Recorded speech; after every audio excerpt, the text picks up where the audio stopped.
Friends, कैसे हैं आप लोग। आज हम लोग पढ़ेंगे MAHN यानी master of arts in Hindu studies, जिसमें आज पढ़ेंगे MHN 004 के खंड 3 में इकाई 3 परमात्मा परम शिव, जिसमें आज हम आपके लिए लेकर आए हैं पुराणों एवं काव्यों में शिव तत्व। तो वीडियो स्टार्ट करने से पहले जो भी फ्रेंड्स हमारे चैनल पे नए आए हैं कृपया चैनल को सब्सक्राइब कर ले और बेल आइकन को प्रेस कर दे, ताकि जो भी लेटेस्ट वीडियो हमारे चैनल पे आए वो सबसे पहले आपको मिल सके। तो आइए ज्यादा टाइम को न लेते हुए चलते हैं अपने टॉपिक पर। परमात्मा परम शिव में पुराणों एवं काव्यों में शिव तत्व के बारे में पढ़ते हैं। तो आइए वीडियो के स्टार्ट करते हैं। ऋषियों द्वारा स्कंद पुराण में पुराणों को पंचम वेद के रूप में स्वीकार किया गया है। माना भी गया है कि जो पुराण के रहस्य को नहीं जानता वह कुछ भी नहीं जानता है। महापुराणों की संख्या 18 मानी गई है। 18 पुराणों को शैव, वैष्णव, ब्रह्मा, आग्नेय तथा सावृति के अंतर्गत विभक्त किया गया है।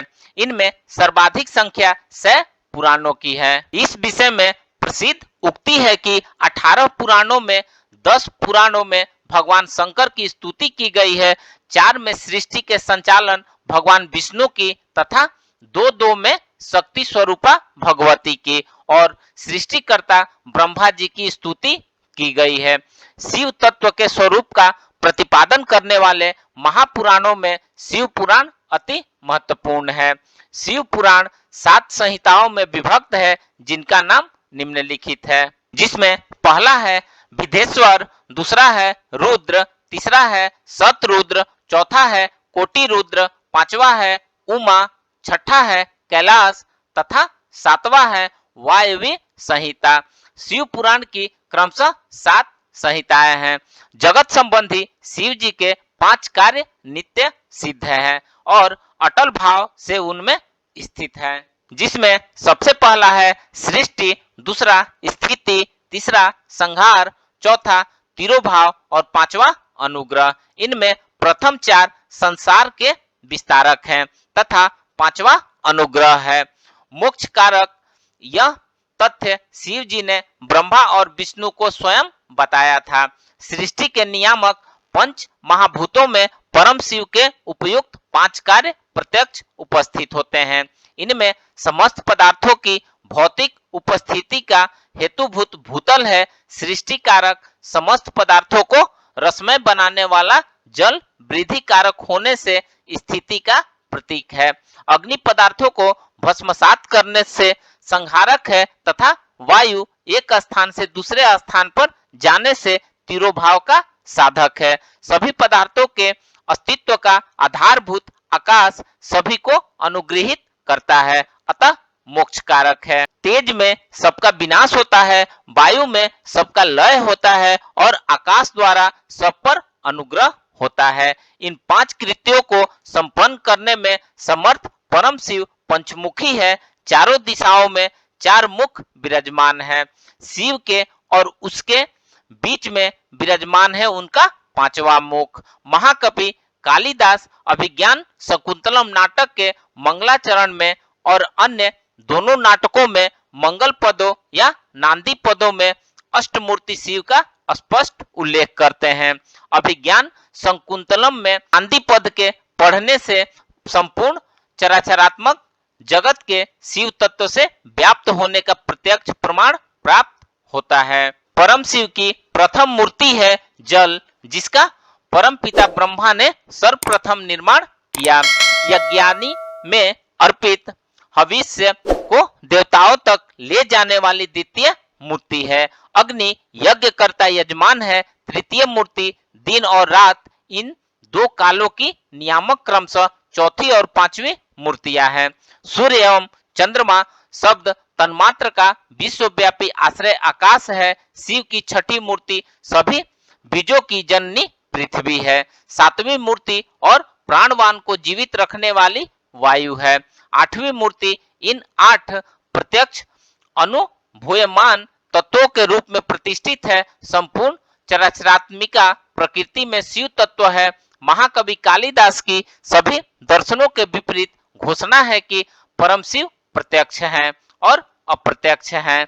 इन 8 मूर्तियों के रूप में भी सभी प्राणियों को है। परम शिव है समस्त उपनिषदों में सर्वसा सामर्थ्य संपन्न परम पुरुष हैं। वे पृथ्वी और अंतरिक्ष के मध्य कण कण में विराजमान हैं। सृष्टि के समस्त शक्तिमान तत्वों में उन्हीं को एकमात्र ईश्वर इस संज्ञा से विभूषित किया जा सकता है।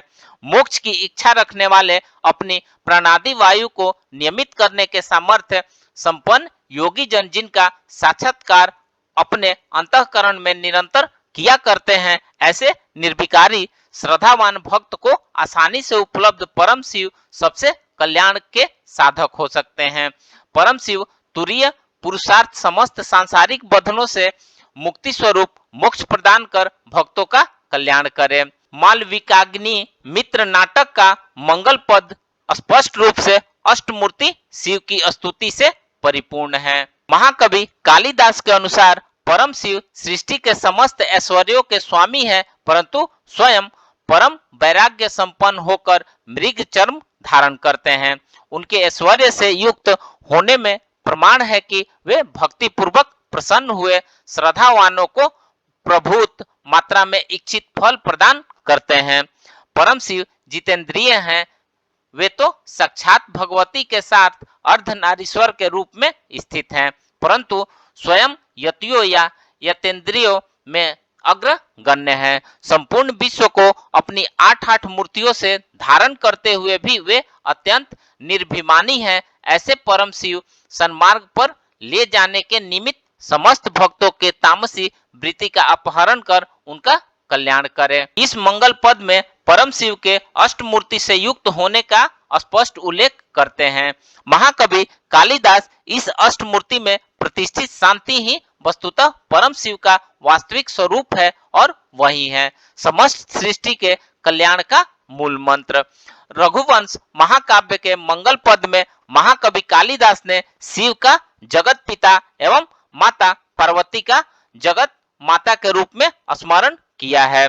जगत के माता तथा पिता पार्वती तथा परमेश्वर वाणी के रूप में परस्पर अविभाज्य रूप से जगत के माता तथा पिता पार्वती तथा परमेश्वर वाणी तथा अर्थ के रूप में परस्पर अविभाज्य रूप से अभिन्न है।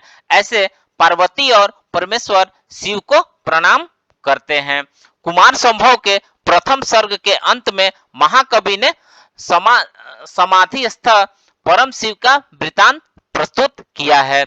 सृष्टि के सभी अर्थों का प्रकाशक भगवान शंकर हिमालय के शिखर पर समाधिस्थ हैं। सती के योग विद्या से शरीर त्याग के अनंतर शिव जी रीतिवास मृग चर्म को धारण करने वाले हो गए थे। उन्होंने मन में 5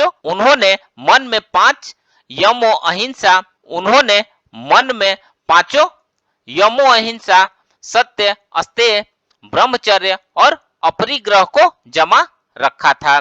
गौड़ों के साथ भगवान शंकर गंगा जल प्रवाह संसिक्त हिमाद्री के शिखर पर समाधिस्थ हुए। उनका वाहन नंदी भी हिमालय पर विचरण करने वाले सिंहों की ध्वनि को न सहता हुआ स्वयं रंभाता। शंकर जी ने अपनी ही मूर्ति अग्नि का आधान किया और तप आरंभ किया। वे सृष्टि के समस्त प्राणियों के समस्त तप के फल प्रदाता होते हुए भी किसी कामना विशेष से तप समाधि में लीन प्रतीत हुए।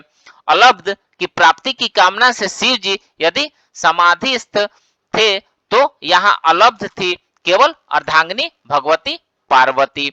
अभिज्ञान शकुंतलम के अंतिम पद के रूप में प्रस्तुत भरत वाक्य भी नील लोहित शिव की स्तुति से युक्त है। इस नाटक के आदि और अंत दोनों में महाकवि ने शिव तत्व का स्मरण किया है। महाकवि कालिदास कामना करते हैं कि पार्थिव प्रकृति हित के लिए सचेष्ट रहे। श्रुतिम हति वैदिक शब्द राशि सरस्वती की समस्त जगत में प्रतिष्ठा हो। शक्तियों से परिगत नील लोहित आत्मभू भगवान परम शिव सब पर कृपालु रहे और मेरा भी कृपा पूर्वक पुनर्भव के चक्र से बंधन पूर्णतः समाप्त करें। महाकवि कालिदास ने राजा दिलीप के गोचारण वृतांत के समय परम शिव की 3 संज्ञाओं का उल्लेख किया है, जिनमें है अष्टमूर्ति, वृषभ ध्वज और शूल भृत। यहाँ पर परम शिव के लिए पुनः अष्टमूर्ति शब्द का प्रयोग उनके संपूर्ण प्रकृति प्रतिनिधि तथा उसके संरक्षक के रूप में प्रतिपादित करने के लिए गृहीत है। यहाँ परम शिव जी प्रकृति की रक्षा के लिए अपने एक गण को नियुक्त करते हैं।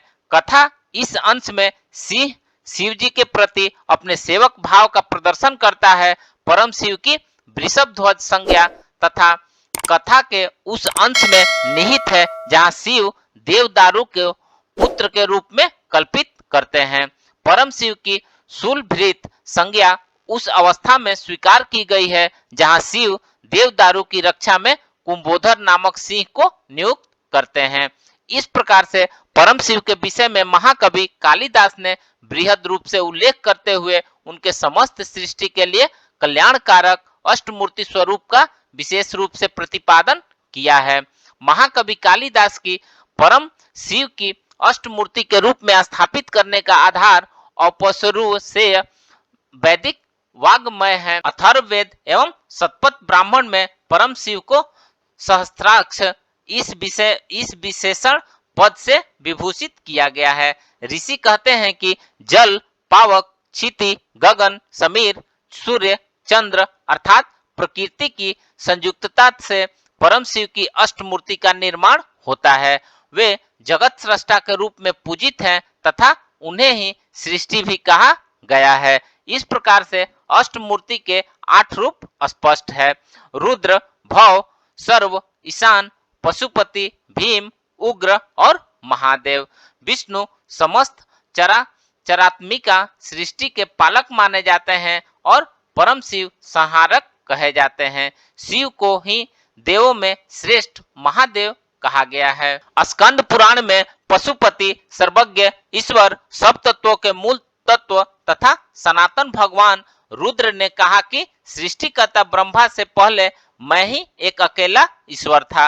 वर्तमान में भी मैं ही ईश्वर हूँ और भविष्य में भी मैं ही ईश्वर रहूंगा। इसके अतिरिक्त कोई दूसरा ईश्वर नहीं है।